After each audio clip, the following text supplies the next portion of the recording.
Welcome back to another episode of my trading vlog, where most of the views come from returning subscribers. If that's you, give yourself a thumbs up. If not, consider subscribing. Today I'm going to be going over some of the posts that Edward has made in this new channel we're calling Jim Cramer. It's all about finding out if it's true that he makes bad picks or not. And so Edward's been going through, checking out his tweets, and posting here what he's been seeing him say. And he provides his own analysis as well, which I think is really great. I don't know how he has all this programmed and what totally all this is. I'll need to get him on the show maybe, and he can explain to us what all these indicators are.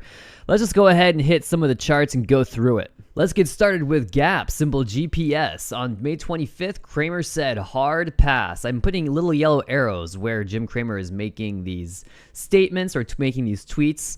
You can see that we have a broadening bottom perhaps through here, a strong push lower starting in December of 2022 and finally probably reaching a low early last month. I guess it was a good call to say hard pass when Cramer did, but honestly, I think from here, what we're going to start looking for is a reversal.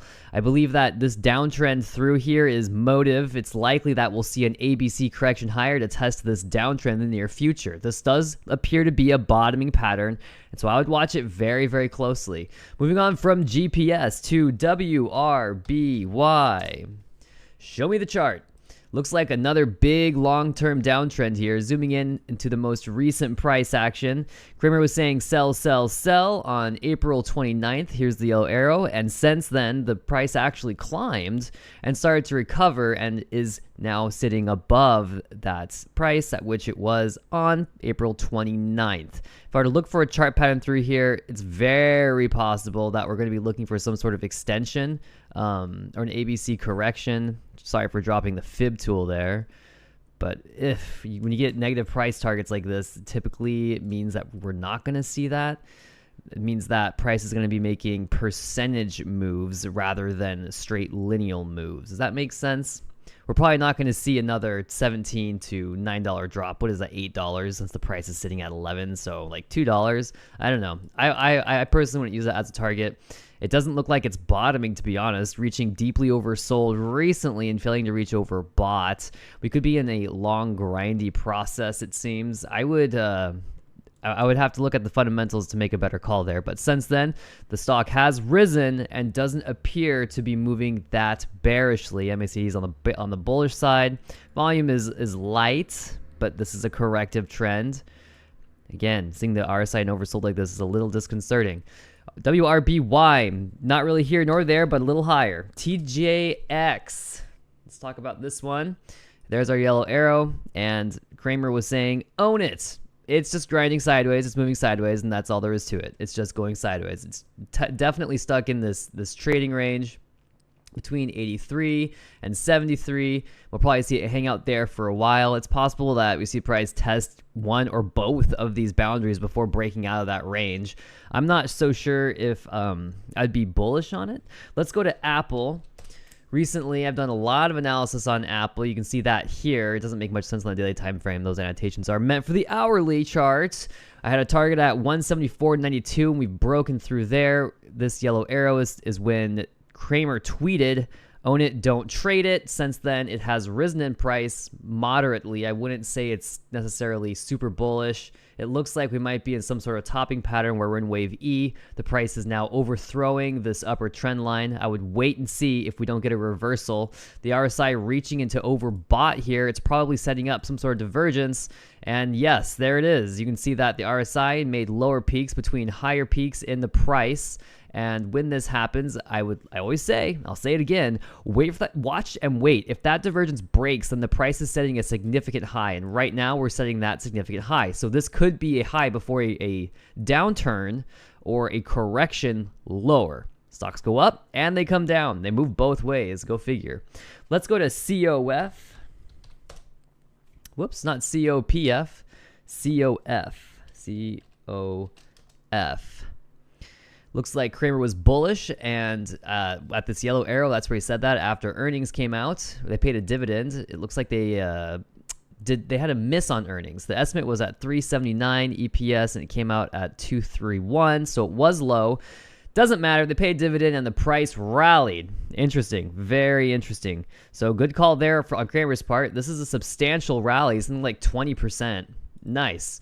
I've done some analysis here, it looks like, and this could be a broadening bottom. This could be the third touch point of that pattern. Bulkowski advises to buy when you see price starting to rise here.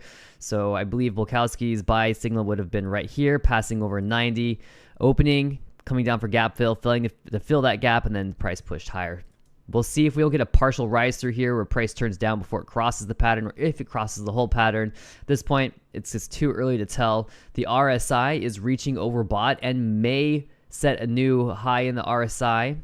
If it doesn't, we're going to be looking at a bearish divergence, but we've reached oversold a couple of times since then, so there's actually a bullish divergence through here. I don't want to call a bearish divergence on the RSI between these peaks because the RSI has reached oversold. As soon as RSI crosses the entire oscillator, don't look for divergences. At least I don't. So this bullish divergence is playing out. This is likely a corrective trend. You can see that implied volatility is not rising on this push higher. It's dropping.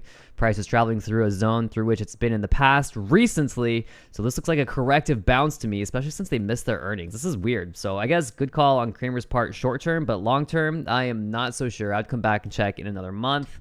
Let's go over to Wells Fargo. Cramer was pretty neutral on it on May 16th. There was some lawsuit coming out, and he said it was no news. Go figure. Wells Fargo paying fines and fees is so par for the course, right?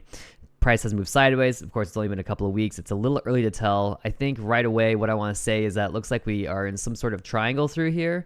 And if this is part of a move down, this could be wave B, in which case I could pretty well say we might be in a measured move down leading to 28. Yikes. That would be pretty tremendous, wouldn't it? And you can see this downtrend that formed. Came in at around the 27th of March. Gonna drop this on the charts, and we'll keep an eye on that for later. Okay, moving on from Wells Fargo, the last one was on May 17th. Edward noted that Cramer was bullish. We are definitely going through a corrective process. There was a massive top through here. It was pretty clear. The falling wedge here broke down. I'll have to reanalyze this.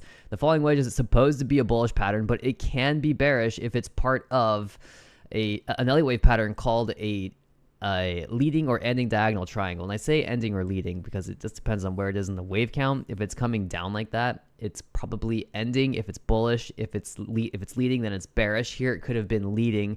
So I need to go back and look at that more carefully. Since then, we've been grinding sideways through this trading range at $16.45 and $12. It's been just a lot of chop through here, a lot of chop. We'll see if Ford can bounce up or just continues to grind sideways for a while. It doesn't look like since Cramer came out with his tweet that the price has moved much. So overall, it looks kind of like a wash to me, honestly. Some good calls, but not every call, and some don't matter yet. Not really much of a forecast, right? And so that's what I've got. It looks like Jim Cramer is just kind of like there, and he's just saying stuff, and people pay attention to him, and I don't know. We'll keep following these stocks, and we'll keep you up to date. Is Jim Cramer a hack or not? I don't know. Anyway, I'm out of here.